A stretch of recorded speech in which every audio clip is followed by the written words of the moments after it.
Hi everybody, this is Al at Greenway. A few quick tips on Adobe InDesign.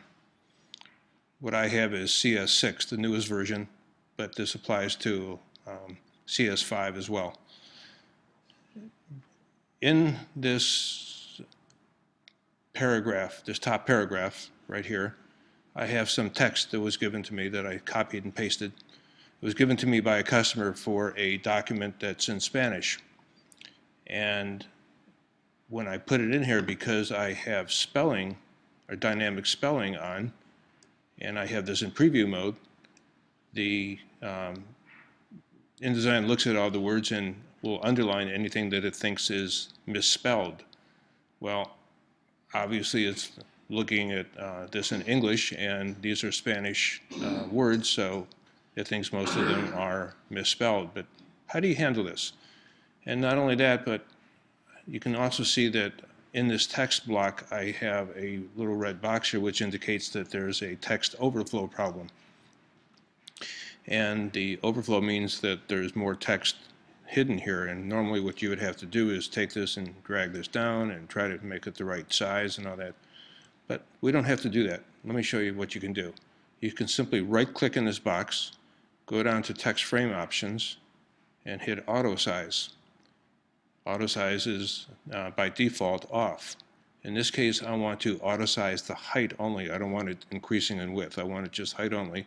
And watch this paragraph here when I do this.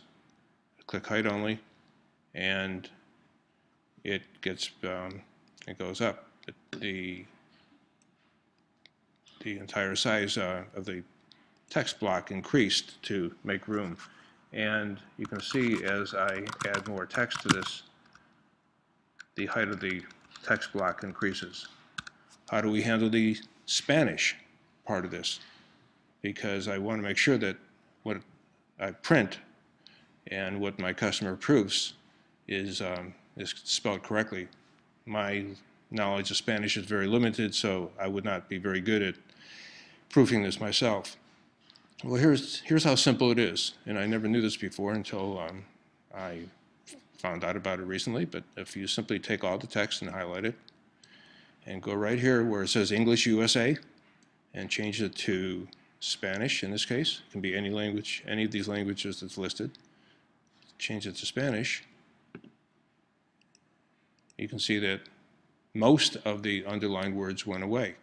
There's a few, though, that InDesign thinks should be spelled correctly, or at least maybe have the little accents over the words. So let's just try a couple.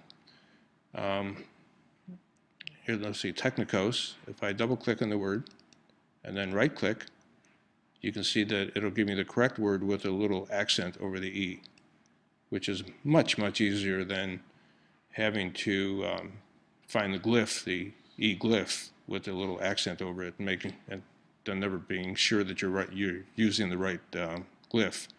Let's try tenuos. Just double click on the word, right click. Don't see it. I'm not even sure what this word is, so I'm going to have to ask my customer about that. Heron, I'm going to double click on this, and here it is with a little accent, and we are all set. To take this a little bit further, down here I have some text that I took off the internet from a legal dictionary, and this has legal words like de jure, de minimis, whatever, and de facto. But because I have this set for English in here, if